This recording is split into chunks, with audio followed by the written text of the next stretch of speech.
Les estamos presentando Aquí se habla libertad con Pedro Urruchurtu por rcr.tv, la radio que se ve.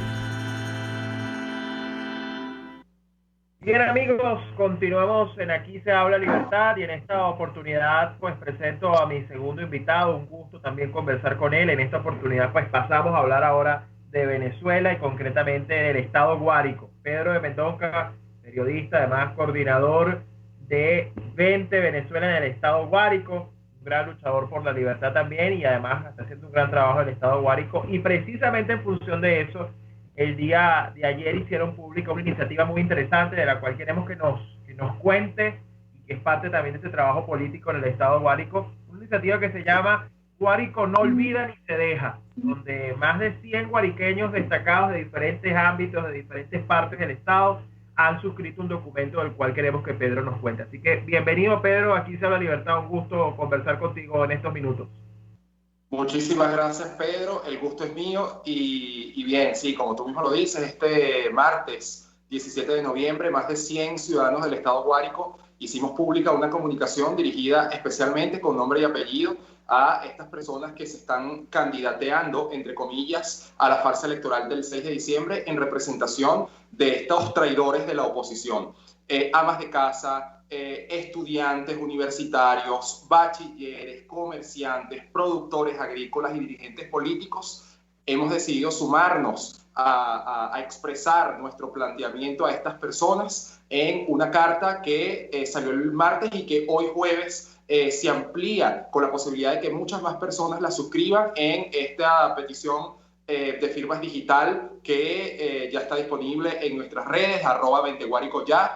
Las personas que también quieran suscribir esta comunicación a través de un formulario de Google pueden hacerlo y sumar su voz, que es la voz de la mayoría, que entiende que la ruta es cese de la usurpación, gobierno de transición, elecciones libres, en ese orden, y que este régimen no sale por elecciones, por diálogos, por imposiciones, por negociaciones de espalda al país, sino por vía de la fuerza. Eso que tú mencionas es muy importante y creo que es lo primero que quiero rescatar, ¿no? Y sobre todo para quienes nos escuchan, quizás que les cuentes un poco el detalle, ¿no? de la carta, el detalle de la exigencia, porque esto además es un emplazamiento que, aunque va dirigido a los supuestos candidatos del Estado, al final de cuentas también envía un mensaje al país, ¿no? Y es desde el corazón de Venezuela además. Entonces, cuéntanos un poco el detalle de la exigencia en específico que hacen en la carta, el reclamo que hacen, y cuéntanos también un poco sobre la receptividad de la gente, más allá de quienes firmaron inicialmente, cómo ha sido acogida esta carta por los ciudadanos de Guárico y del país en general. Hemos visto bastante, digamos, en redes hemos visto que hay mucho movimiento de la carta. ¿Cómo sientes tú que ha sido la receptividad de esta iniciativa? Extraordinaria, y de hecho tan positiva ha sido la receptividad que por eso hemos organizado esta petición de firma digital para el jueves, que ya está disponible en nuestras cuentas de redes sociales. Es una carta que expresa de manera clara que lo del 6 de diciembre no son elecciones y que por ende las personas que participan en él no son candidatos y mucho menos de oposición. Es una carta que va dirigida a estas personas y que deja el mensaje claro, la claridad, la constancia de que los guariqueños estamos absolutamente claros de cuál es la ruta que hay que seguir. Nosotros, de hecho, en el marco de la semana aniversario de nuestra fracción parlamentaria 16 de julio, lo mencionamos también en la carta. Este evento del 6 de diciembre es violatorio de ese mandato que nos dimos casi 8 millones de venezolanos dentro y fuera del país. Como yo le dije ayer a una de las mencionadas en esta carta, con quien tuve la oportunidad de conversar sobre este tema, le planteé que el 16 de julio los venezolanos no salimos a jugar a la calle. Los venezolanos no salimos a tomarnos una foto con una papeletica en la mano. Los venezolanos salimos a dar un mandato, y ese mandato es serio y ese mandato está vigente y todavía lo estamos esperando que se cumpla. Ese mandato fue ratificado en el Estatuto para la Transición de la Asamblea Nacional del año pasado y devino en la ruta cese de la usurpación, gobierno de transición y elecciones libres. Y ese mandato todavía está pendiente y esta farsa electoral es violatoria de ese mandato y por eso sí Es duro llamarlos traidores, pero es que ellos están traicionando ese mandato que aún está vigente. Eso es lo que tú mencionas, es clave y es al final la razón de peso por la cual, más allá de decir que esto es o no una elección, es la razón para reivindicar una ruta que creemos que es la única y lo hemos hablado en diferentes espacios y que más bien este tipo de iniciativas y farsas de diálogo, farsas electorales, etcétera, más bien terminan desviando y distrayendo la atención de donde debería estar el foco. Porque además hemos dicho también que este es un régimen que por su naturaleza criminal ya es inmune a los mecanismos de la política convencional y de la democracia convencional, ¿no? Y eso es una de las grandes cosas que pues ahí siempre tenemos que ahondar. Ahora, hay gente, Pedro, que desde su buena fe, desde su convicción democrática, desde, bueno, sus creencias y sus valores en función de que, bueno, siempre creyeron que votar era una opción y que es parte del ejercicio de la ciudadanía. Hay gente que siente que el no hacerlo, el no acudir a la farsa o incluso no participar en la fulana consulta, que como digo yo, si lo del 6D es una farsa, lo de la consulta yo creo que termina siendo una especie de estafa de algún modo, porque ambas cosas terminan generando cero resultados a la política de liberación de Venezuela. ¿Qué le decimos a esa gente que por su buena fe cree que hay que votar? Porque así no tengamos un resultado favorable, porque así no, bueno, el voto no valga nada, uno no puede abandonar las conquistas ciudadanas que ha habido en la historia y bueno, es como siempre un argumento sobre todo de quienes llaman a votar y que de algún modo pueden confundir a la gente. ¿Qué crees tú que hay que decirle a esas personas que me imagino que te ha pasado con la carta, ¿no? Este tema de, bueno, ¿cómo yo renuncio a una cosa que es mi derecho, ¿no? ¿Cómo lo ves tú? Mira, este no es momento de ingenuidades, Pedro, y tampoco es momento de errores. Los errores en esta Venezuela, donde la gente se está muriendo literalmente de hambre, de mengua, por falta de medicina, se pagan en vidas. Nosotros en 22 años llevamos más de 25 procesos electorales, 15 referendos, y la realidad es que hemos descartado la vía electoral como una vía de lucha efectiva contra la tiranía. Igual los diálogos, las negociaciones, son los diálogos, las elecciones, desde luego, mecanismos democráticos para dirimir en democracia las diferencias, para tomar decisiones en democracia. Pero aquí en Venezuela no estamos en democracia, ni siquiera en una democracia imperfecta, ni siquiera en una dictadura tradicional. Esto es un conglomerado criminal. No podemos plantear hoy elecciones libres mientras casi el 80% del territorio nacional está controlado por mafias y bandas criminales y grupos irregulares de distinto tipo, de Venezuela y de otros países. No podemos plantear elecciones libres cuando el régimen ruso, el régimen chino, el régimen iraní, el régimen cubano tiene presencia y control sobre territorios, pero también incluso sobre este sistema electoral, este registro electoral totalmente viciado, totalmente pinchado. Es decir, no hay ninguna garantía. La Comisión Interamericana de Derechos Humanos el pasado 11 de noviembre emitió una comunicación en la que nuevamente ratifica lo que los venezolanos y lo que también la comunidad internacional ha dicho, y sabemos que no hay garantías mínimas en esta farsa electoral del 6 de diciembre. De manera que participar en ella es ser partícipe de un nuevo fraude y de una pretensión del régimen de lavarse la cara, de darle cierta legitimidad. De darse a sí mismo, de ganar cierta legitimidad. En Cuba, Pedro, tú lo sabes, durante 60 años de régimen se vota periódicamente se vota entre comillas, porque no se elige periódicamente para elegir a los representantes al supuesto parlamento. Y mira dónde está la tiranía. Es decir, estas tiranías necesitan cierta fachada democrática, cierta onda electoral, porque en tiranía estos mecanismos son métodos apaciguadores y por eso no nos podemos prestar nuevamente a esto el 6 de diciembre.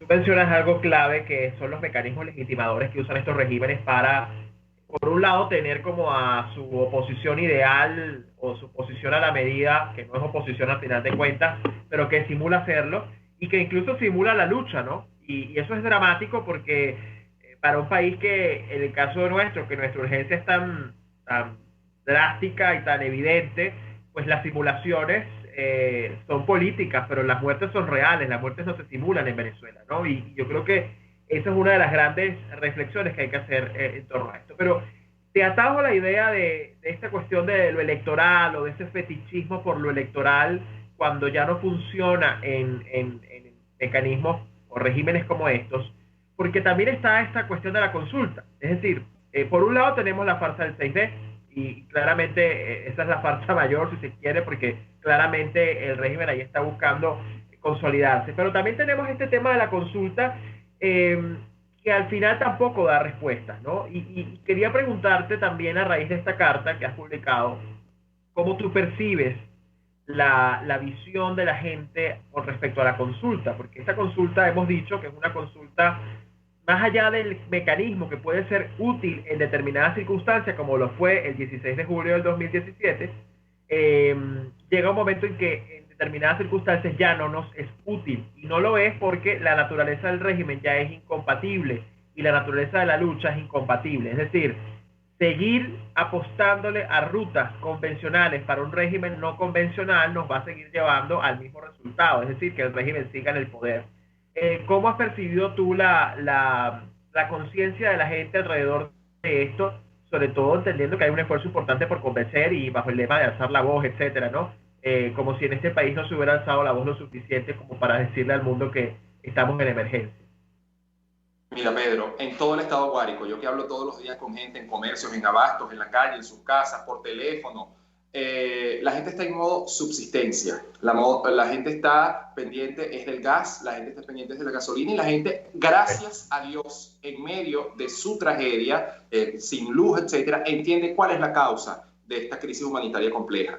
Y la gente entiende que ya las elecciones no son un mecanismo, ya las consultas, ¿qué nos van a preguntar? Pero si hablamos el 16 de julio del año 2017 y dimos un mandato y ese mandato no se ha cumplido, quienes tienen que cumplirlo, que por cierto son los mismos que están convocando a esta nueva consulta del 12 de diciembre. Mira, yo lo que te puedo responder es que hablemos el 13 de diciembre. Y la gente, el guariqueño y el venezolano, va a hablar, sí, el 12 de diciembre, con un silencio abrumador y dejando sola a esta dirigencia que dejó sola a la mayoría de la población en su aspiración, no solamente en sus necesidades, en su crisis humanitaria compleja, sino también en su aspiración libertaria. Sobre todo, Pedro, porque aquí no podemos olvidar que pareciera que para esta dirigencia que está encabezando este llamado a la consulta, pareciera que digamos, ahora sí hace falta consultar las cosas, pero no hicieron lo propio cuando se fueron a Oslo y a Barbados, cuando dijeron que sí o sí entraba la ayuda humanitaria, o cuando intentaron meternos gatos por liebre con el 30 de abril y el resultado que ellos suponían.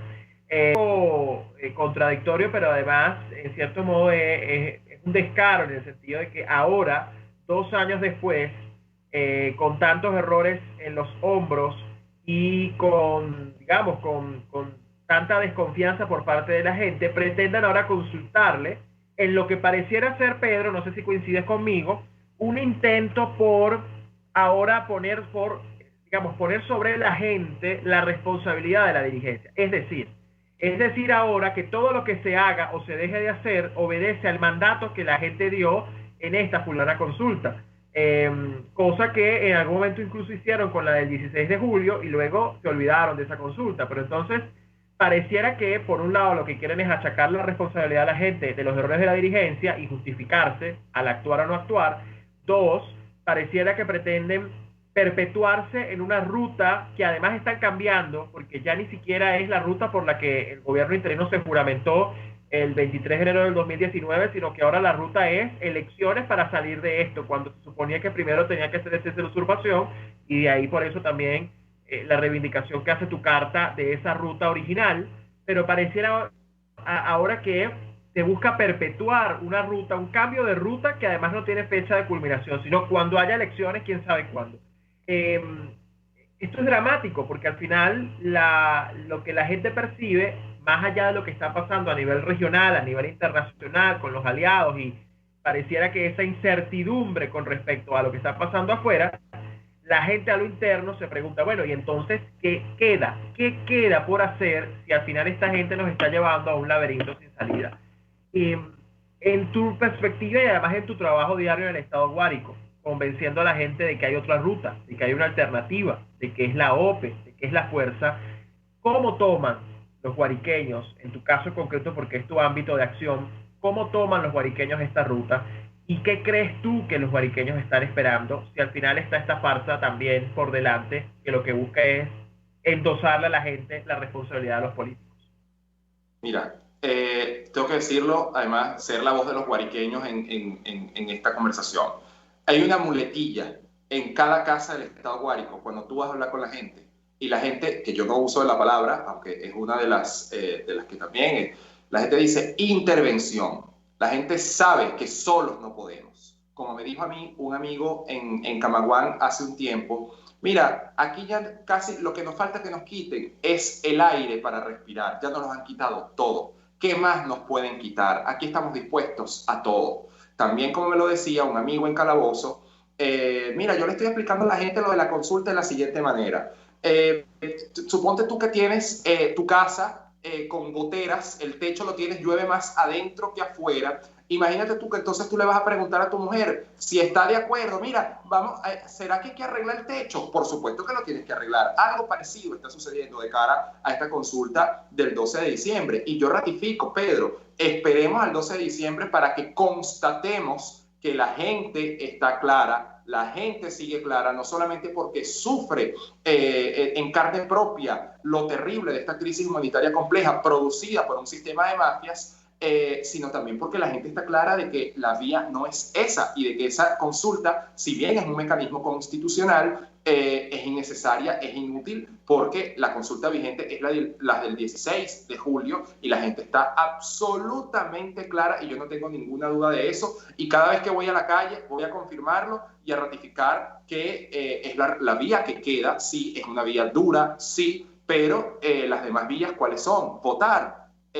Dialogar con un régimen que se ha burlado hasta del Papa Francisco, con un régimen que se ha robado todas las elecciones, es decir, no hay otra vía posible y la vía es la combinación de la fuerza interna de nosotros adentro, expresando todo el descontento, organizándonos, visibilizando el apoyo a esta ruta con la fuerza externa que es la de nuestros conciudadanos venezolanos fuera del país, con los aliados internacionales que entienden que esto no es un problema solamente venezolano, porque ese es otro punto y tú lo sabes, Pedro, y siempre tú lo comentas. Este no es un problema solamente de los venezolanos que estamos sufriendo la crisis humanitaria compleja, es que además es un problema para Occidente completo, para el continente completo, porque aquí Cuba, Rusia, Irán, China, Hezbollah, el ELN, la FARC, todos los carteles de la droga, la corrupción internacional está metida en Venezuela, haciendo equipo con el aval del Estado criminal venezolano para desestabilizar toda la región, como ya lo están haciendo. De manera que esto no es un tema solamente de organización interna, de nosotros los venezolanos adentro, que estamos unidos sí en este criterio, porque la unidad es de criterios, la unidad es de propósito, sino también la unidad de los latinoamericanos, de los americanos, entendiendo la dimensión global que tiene esta lucha para enfrentarla, para darla con efectividad, porque este enemigo es poderoso, el enemigo que enfrentamos, el enemigo de la violencia, el enemigo de la izquierda, no descansa y nosotros tenemos que ser, porque además tenemos mucho más poder, tenemos mucha más fuerza, que se potencia con la organización, con la claridad y tenemos que vencer, no hay otra opción. Así es, Pedro, nos quedan 2 minutos, pero yo no quiero dejar de preguntarte y que nos cuentes, para quienes nos escuchan, el trabajo de 20 en Guárico. Cómo están creciendo, cómo se están organizando, porque sabemos que tienen importante presencia en el Estado y están trabajando arduamente, y no quiero que quienes nos escuchan dejen de saber lo que es hoy 20 en Guárico, obviamente con tu liderazgo y con todo el equipo que está allá trabajando.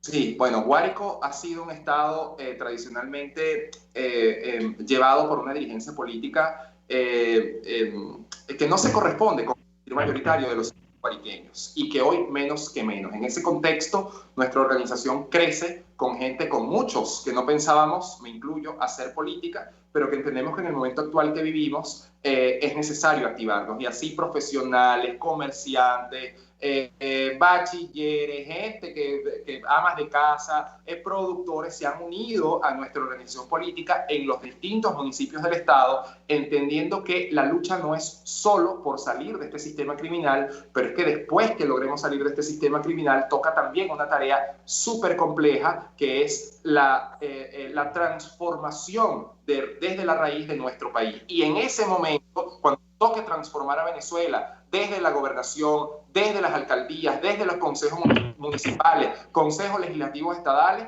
la gente decente, la gente honesta, la gente de bien, la gente trabajadora, la gente con vocación de servicio público, la gente de buena reputación es la que tiene que estar al frente. Porque un malandro, un corrupto, un estafador, un mentiroso, aún en libertad, no va a ser garantía de ese cambio de la raíz que los guariqueños y que los venezolanos clamamos y aspiramos. Y en ese sentido seguimos creciendo. Vamos pronto a juramentar nuestra dirección ejecutiva en el municipio San José de Guaribe. Estamos también pronto por juramentar nuestro equipo en el municipio Juan Germán Rocio, que es San Juan de los Morros, igual en Infante Valle de la Pascua, porque también hay que decirlo, la migración, muchos de nuestros amigos guariqueños ahora que están dando esta lucha de afuera y toca siempre reactivar, reorganizar equipos, es el caso de Valle de la Pascua, es el caso de Saraza, y lo bueno es que cada vez hay más gente con esta claridad y eso es lo que nos mantiene a todos de pie y con la conciencia de que vamos a salir de este desastre y vamos a construir, claro que sí, un gran Guárico y una gran Venezuela como nos la merecemos. Muchísimas gracias, Pedro. Gracias por tu tiempo, por esta conversación. Éxito con la iniciativa. Gracias. Vamos a estar pendientes para, obviamente, apoyarla, difundirla. Es muy importante que se sumen. Y de verdad, gracias por acompañarnos y que siga el gran trabajo en Guárico. Gracias, Pedro. Y recordando, @20guárico ya en Twitter, en Instagram, en Facebook, para más información sobre esta petición de firmas. Excelente, bien, gracias, Pedro. Amigos, conversamos con Pedro de Mendoca, coordinador de 20 Venezuela en el estado Guárico, y nosotros ya tenemos que despedirnos, así que nos escuchamos la próxima semana en otro Aquí se habla libertad, como todos los jueves. Chao, chao. RCR presentó Aquí se habla libertad con Pedro Urruchurtu. RCR 750 AM, porque lo bueno une.